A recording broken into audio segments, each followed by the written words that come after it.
اور آگے ایک بڑی خاص بات ہے، بڑی اسپیشل بات ہے جو آپ احباب کے گوش گزار کرنے لگا ہوں. جس بندے نے حج یا عمرہ کرنے جانا ہے، جائے محبت سے، جائے شوق سے، یہ نہیں مجبوری سے کہ اب لوگ باتیں کریں گے اتنا پیسہ آ گیا حج ہی نہیں کیتا، اتنا پیسہ آ گیا عمرہ ہی نہیں کیتا. نہ، جس نے جانا ہے جائے شوق سے، ادب سے، احترام سے، دل میں تڑپ ہو، تمنا ہو کہ میں نے خدا کے گھر کی زیارت کرنی ہے، میں نے آقا کی بارگاہ میں حاضری دینی ہے. تڑپ ہو، دل میں تمنا ہو، حسرت ہو، تڑپ کے جائے، عشق سے جائے، شوق سے جائے. جتنے دن وہاں رہے پورے لگن سے رہے، پورے عشق میں رہے. مدینہ پاک رہنا ہے، پورے ذوق میں رہے جتنے دن اس نے مدینہ پاک رہنا ہے. اور جتنا عرصہ اس نے خدا کے گھر خانہ کعبہ کے پاس رہنا ہے پورے شوق ذوق تڑپ سے رہے. اس لیے قوت القلوب کے اندر حضرت ابو طالب مکی رحمۃ اللہ تعالی علیہ لکھتے ہیں، کم من رجل بارض خراسان اقرب الی ھذا البیت ممن یطوف به، کہ کئی ایسے لوگ ہیں رہتے خراسان میں. خراسان ایک ایران کا علاقہ، دوری کے لیے بتاتے تھے یہ بہت دور ہے. تو کتنے ایسے لوگ ہیں رہتے خراسان میں ہیں مگر ان لوگوں سے جو خانہ کعبہ کا طواف کر رہے ہیں، ان کئی طواف کرنے والوں سے بھی وہ خانہ کعبہ کے زیادہ قریب ہیں. وجہ کیا ہے؟ کہ ان کے دل وہاں رہ کے تڑپ رہے ہیں مکے کے لیے، ان کے وہاں رہ کے دل تڑپ رہے ہیں مدینے کے لیے. تو کئی خانہ کعبہ کا طواف کر رہے ہیں، بڑے مجبور ہو کے کہ آئے ہیں چلو کر ہی لو، آئے ہیں چلو دیکھ ہی لو، وہ جو اس طریقے سے کر رہے ہیں. تو حضرت شیخ ابو طالب مکی رحمۃ اللہ تعالیٰ علیہ فرماتے ہیں بہت سارے لوگ ہیں رہتے دور دراز کے علاقوں میں مگر طواف کرنے والوں سے بھی زیادہ خانہ کعبہ کے قریب ہوتے ہیں. کیوں ہوتے ہیں؟ اس لیے ہوتے ہیں کہ ان کے دل میں تڑپ بڑی ہے خانہ کعبہ کی، ان کے دل میں تڑپ بڑی ہے مکہ پاک کو دیکھنے کی، مدینہ پاک کو دیکھنے کی. وہ دور بھی ہوتے ہیں، خدا کی رحمتیں ان پر برس رہی ہوتی ہیں، خدا کی عنایتیں ان پر ہو رہی ہوتی ہیں، رہتے دور ہیں. اس لیے اگر بندہ گیا بھی ہے، حرم کے تقاضے پورے نہیں کر رہا، ادب کے تقاضے پورے نہیں کر رہا، احترام کے تقاضے پورے نہیں کر رہا، تو وہ انوار و تجلیات کی بارش اسے نصیب نہیں ہوگی. وہ گیا تو وہاں جا کے اس نے ٹوٹل زور لگا دیا سیلفیاں بنانے پہ، ٹوٹل زور لگا دیا اس نے تصویریں بنانے پہ، ٹوٹل اس نے زور لگا دیا وہاں جا کے شاپنگ کرنے پہ، ٹوٹل اس نے زور لگا دیا جی پیچھے ٹیلی فون کرنے میں، جی ہن میں آ کرن لگا، تو ہن میں آ کرن لگا، تو ہن میں آ کرن لگا. یہ ساری چیزیں میں کو حرام یا فلانا فتویٰ نہیں دے رہا اس پہ کہ یہ حرام ہے، یہ ہے، وہ ہے، یہ الگ موضوع ہے. لیکن جب آپ خدا کے گھر میں گئے ہیں نا، پھر ہر چیز کی وہ جو ذہن میں لگن ہے، تڑپ ہے، اسے چھوڑ کر پھر خدا کے گھر کا طواف ایسا کریں کہ خدا بھی راضی ہو جائے، محمد مصطفیٰ بھی راضی ہو جائے صلی اللہ تعالیٰ علیہ وآلہ وسلم. دل میں ایسی لگن ہو، تڑپ ہو، اور جھوم جھوم کے بیت اللہ کا طواف کرتا بندہ، آنکھوں سے آنسو چل رہے ہوں، آنسو بہ رہے ہوں، وہ ایک طواف بھی کرے گا تو اس کی بخشش کا بہانہ ہو جائے گا. اور اگر سینکڑوں طواف کی یہ توجہ ہی کوئی نہیں ہے، سینکڑوں طواف کیے خدا کے گھر کی طرف دھیان ہی کوئی نہیں ہے، بس وہ اپنے کاروبار میں لگا ہوا ہے اور اپنے چکر میں لگا ہوا ہے، یا دکھاوے کے لیے کر رہا ہے کہ یار لوگ کہیں کہ میں نے اتنے حج کیے ہیں، میں نے اتنے عمرے کیے ہیں، اللہ کی رضا ہی مطلوب کوئی نہیں ہے، تو اس کو تو فائدہ ہونے والا کوئی نہیں ہے. فائدہ اسی کو ہونا ہے کہ جس نے شوق سے، لگن سے، تڑپ سے بیت اللہ کا طواف کیا. بلکہ بزرگوں نے لکھا، المدخل کے اندر لکھا، تو شیخ ابن الحاج رحمۃ اللہ تعالی علیہ فرماتے ہیں تم کعبہ مشرفہ کے اندر ہو، مکہ پاک کے پاس ہو، اور تمہارا دل کہیں اور لگا ہو تم بیت اللہ میں، تمہارا دل کہیں اور لگا ہوا ہے، اور ایک شخص ایسا ہے جو ہے نہیں وہاں پہ مگر اس کا دل کعبے سے لگا ہوا ہے، تو فرمایا پھر تجھ سے بہتر وہی بندہ ہے جو ہے کہیں اور دل اس کا کعبے سے لگا ہوا ہے. تم وہاں رہ کے بھی دل نہ لگا سکو، وہاں رہ کے بھی مسجد میں آ گئے ہیں، بیٹھ گئے ہیں، اگر ادھر ادھر کی توجہ ہے، بس کبھی گھڑی دیکھ رہے ہیں، کبھی پریشانی سے بیٹھے ہیں، کبھی ماتھا خارش کر رہے ہیں، کبھی سر پہ خارش کر رہے ہیں، اور اپنی سوچوں میں گم ہیں، بیٹھے ہو، چل بیٹھے ہیں یار آرام سے، تھوڑی دیر گزرتی ہے پھر چلے جائیں گے، اور اپنا کاروبار یا اپنے گھر کے معاملات یا دیگر کوئی لڑائی جھگڑا یا کوئی چیز ذہن میں چل رہی ہے، تو شاید وہ فائدہ نہیں ہونا. اس بندے کو زیادہ فائدہ ہے جو ہر چیز باہر چھوڑ آیا، اب مسجد میں آیا نا، تو اب اس کی کوشش یہی ہے کہ یار میں علم دین کی محفل میں بیٹھا ہوں، میں خدا کے گھر میں بیٹھا ہوں، میرے ایک ایک سانس پہ نیکی مل رہی ہے، میرے ایک ایک سانس پہ گناہ معاف ہو رہا ہے، میرے ایک ایک سانس پہ درجات بلند ہو رہے ہیں۔ میں نماز کے انتظار میں ہوں، وہ نماز کا انتظار بھی ایسے ہی ہے جیسے میں نماز کے اندر ہوں، بجائے اس کے کہ بیزار ہو کے بیٹھے، بجائے اس کے کہ تنگ ہو کر بیٹھے، وہ جب یہ کر کے بیٹھے گا بڑی بھرپور توجہ سے، علم دین کی محفل میں بیٹھا ہوں، میں دین سیکھ رہا ہوں۔ میرے اور آپ کے آقا صلی اللہ تعالیٰ علیہ وسلم نے فرمایا ایک لمحہ بندہ دین کی محفل میں بیٹھ جائے جس میں وہ دین سیکھنے کے لیے بیٹھے، وہ کچھ سیکھے یا نہ سیکھے، ساری رات کے نفل پڑھنے سے بھی افضل ہے۔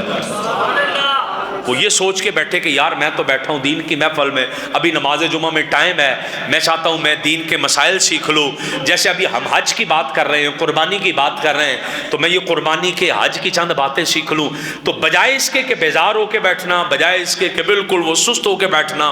بجائے اس کے کہ دیگر معاملات میں غور و فکر کرنا، بہتر اس سے یہ ہے کہ آپ اس چیز کی نیت کریں کہ یا اللہ میں تیرے گھر آیا ہوں، اور تیرے نبی کا فرمان ہے کہ ایک ایک سانس پہ نیکی ملنی ہے، تیرے نبی کا فرمان ہے کہ ایک ایک سانس پہ درجات بلند ہونے ہیں، تیرے نبی کا فرمان ہے کہ ایک ایک سانس پہ میرے گناہ معاف ہونے ہیں۔ تو یا اللہ میں چاہتا ہوں میرے گناہ معاف ہو جائیں، مجھے نیکیاں مل جائیں، میرے درجات بلند ہو جائیں، میں تیری بارگاہ میں مزید قریب سے قریب ہو جاؤں۔ وہ آپ تھوڑی دیر بھی بیٹھیں گے فائدہ زیادہ لے کے چلے جائیں گے، تھوڑی دیر بھی بیٹھے۔ تو اس لیے یہ بڑی خوبصورت موجود ہے روایت کتابوں کے اندر۔ شیخ ابن حاج رحمۃ اللہ تعالی علیہ نے المدخل کے اندر لکھا، آپ نے فرمایا لا تکونوا، بلکہ لفظ ان تکون ببلدک وقلبک مشتاق متعلق بهذا البیت خیر لک من ان تکون فیہ وانت متبرر بمقامک او قلبک متعلق الى بلد غیرہ۔ تم کعبہ مشرفہ کے اندر ہو، تمہارا دل کہیں اور لگا ہوا ہے، تم کعبے میں ہو مگر تمہارا دل کہیں اور لگا ہوا ہے، یہ بہتر نہیں ہے۔ بہتر یہ ہے کہ تم کسی اور جگہ رہ رہے ہو اور تمہارا دل خانہ کعبہ سے لگا ہوا ہے۔ ہم یہاں بیٹھے ہیں، دل مدینے سے لگا ہوا ہے، لو مدینے سے لگی ہوئی ہے، توجہ مدینے سے لگی ہوئی ہے، خیال مدینے کا لگا ہوا ہے، تو یہ اس کے لیے زیادہ بہتر چیز ہے۔ یہ حضرت علامہ الشیخ ابن الحاج رحمۃ اللہ تعالیٰ علیہ نے لکھا۔ اس لیے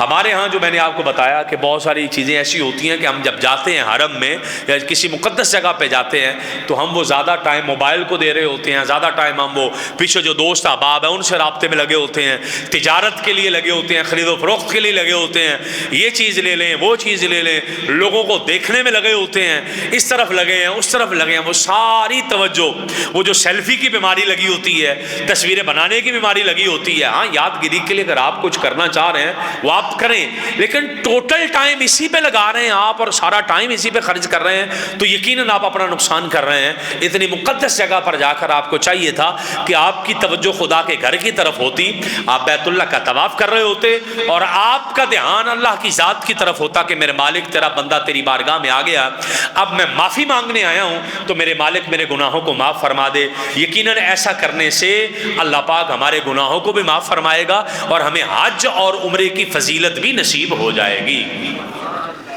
حضرت سیدنا عبداللہ بن عباس رضی اللہ تعالیٰ عنہ یہ آقا علیہ السلام کے چچا زاد تھے، نبی پاک صلی اللہ تعالیٰ علیہ وسلم کے چچا کے بیٹے تھے۔ اللہ پاک نے بڑی عزتیں دی تھی انہیں، بلکہ آقا علیہ السلام نے ان کے لیے دعا کی تھی، اے اللہ ابن عباس کو قرآن سکھا دے، قرآن کی تفسیر سکھا دے، قرآن کی تعویل سکھا دے۔ انہوں نے آخری عمر میں، انہوں نے فتح القدیر کے اندر لکھا، حضرت عبداللہ بن عباس رضی اللہ تعالیٰ عنہ نے آخری عمر میں مکہ پاک کے قریب ایک بستی تھی وہاں پر اپنا گھر لے لیا تھا، شہر مکہ کو چھوڑ کر پاس ایک بستی تھی وہاں چلے گئے۔ تو کسی نے پوچھا بھی آپ وہاں کیوں چلے گئے ہیں؟ تو آپ کہتے ہیں کہ مجھے اس چیز کی فکر ہے کہ اگر یہاں پر مجھ سے گناہ ہوتا ہے حرم کے اندر تو 1,00,000 گناہ کے برابر ہے، میں ڈرتا ہوں کہ کہیں مجھ سے یہاں پر گناہ نہ ہو جائے، میں گناہ کے سرزد ہونے سے ڈرتا ہوں، اس لیے میں باہر چلا گیا ہوں، نمازیں پڑھنے کے لیے میں اندر آ جاتا ہوں اور رہنے کے لیے میں باہر چلا جاتا ہوں کہ نیکیاں یہاں کر جاتا ہوں اور گناہ نہ ہو جائے میں باہر چلا جاتا ہوں۔ لوگ اتنا ڈرتے تھے اور حدود حرم کی اتنی عزت کرتے تھے۔ یہ حضرت عبداللہ بن عباس کی بات کر رہا ہوں جو نبی پاک صلی اللہ تعالیٰ علیہ وسلم کے کزن ہیں، حضرت عباس کے بیٹے ہیں، حضرت عبداللہ بن عباس رضی اللہ تعالیٰ عنہ۔ آپ اعلیٰ حضرت امام احمد رضا خان رحمۃ اللہ تعالیٰ علیہ نے لکھا، آپ فرماتے ہیں یہ وہ لوگ ہیں جو گناہوں سے بچتے تھے پھر بھی ڈرتے تھے، گناہ نہیں کرتے تھے، اللہ نے محفوظ رکھا انہیں گناہوں سے، پھر بھی ڈرتے تھے کہ کہیں گناہ نہ ہو جائے۔ اور ہمارے دور کے آپ کہتے ہیں وہ لوگ ہیں جو گناہوں سے بچتے بھی نہیں ہیں، پھر بھی خود کو محفوظ سمجھ رہے ہیں، کوئی نہیں خیر ہے، میرا کڑا کام گناہ میں، میرا کڑا کام گناہ میں۔ وہ چغلی بھی کر رہے ہیں، غیبت بھی کر رہے ہیں، بدنگاہی بھی کر رہے ہیں، حرام بھی کھا رہے ہیں، نمازوں کے اندر بھی کوتاہی کر رہے ہیں، روزوں کے اندر بھی کوتاہی کر رہے ہیں، صدقہ اور خیرات کے اندر بھی کوتاہی کر رہے ہیں، پھر بھی سمجھ رہے ہوتے ہیں کہ ہم نیک ہیں، ہم ٹھیک ہیں۔ فرمایا ایسا نہیں ہونے والا، بلکہ یہ ان لوگوں کو دیکھو، حضرت عبداللہ بن عباس رضی اللہ تعالیٰ عنہ اتنے نیک ہونے کے باوجود بھی آپ ڈر رہے ہیں کہ کہیں مجھ سے حدود حرم کے اندر کوئی گناہ نہ ہو جائے۔ اس لیے یہ بڑا غور و فکر کرنے والا مرحلہ۔ اور آقا علیہ السلام کا فرمان موجود ہے، یا رسول اللہ صلی اللہ تعالیٰ علیہ وآلہ وسلم، آپ کی امت کب تک بھلائی پر رہے گی، تو آپ خیر پر رہے گی؟ تو میرے آقا کا فرمان سنیے گا، لا تزال هذه الامة بخیر ما عظموا هذه الحرمة حق تعظیمها فاذا ضيعوا ذلك هلكوا۔ آقا نے فرمایا میری امت ہمیشہ خیر پر رہے گی جب تک وہ خدا کے گھر کعبے کی عزت کرتی رہے گی، اور جب اس کی عزت کو ختم کیا فرمایا ہلاکت ان کا مقدر ہو جائے گی۔ جب تک خدا کے گھر کعبے کی عزت ہے، اس کی عظمت ہے، اس کی توقیر ہے۔ اور ایسے بھی ہم لوگوں کو دیکھتے ہیں، استغفر اللہ معاذ اللہ، وہ خانہ کعبہ کے سامنے کھڑے ہو کے لوگوں کو جھڑک رہے ہوتے ہیں، خانہ کعبہ کی طرف پیر کر کے بیٹھے ہوتے ہیں، بلکہ منع کیا گیا خانہ کعبہ کی طرف آپ نے منہ کر کے نہ تھوکنا ہے، نہ اس کی طرف پیر کرنے ہیں، بلکہ اگر استنجا خانہ گھر میں کسی کا بنا ہوا ہے، خانہ کعبہ کی طرف منہ ہے یا پشت ہے تو منع کر دیا گیا، فرمایا ایسا نہیں کرنا تم نے۔ حدیث کے اندر منع کر دیا کہ خانہ کعبہ کی طرف تم نے منہ کر کے پیشاب کرنا ہے، اس کی طرف پشت کر کے پیشاب کرنا منع ہے، اس کی طرف منہ کر کے تھوکنا منع ہے۔ تو وہاں جب خانہ کعبہ بالکل سامنے ہے، وہاں جا کر اگر کوئی بندہ اس کی عزت نہیں کر رہا، وہاں جا کر اگر کوئی اس کا احترام نہیں کر رہا، تو یقیناً وہ بہت بڑی بے حرمتی کر رہا ہے، اور اس کو چاہیے کہ وہ خانہ کعبہ کی عزت اور احترام کرے، اگر اللہ پاک نے اسے توفیق دی ہے کہ وہاں پہنچ گیا۔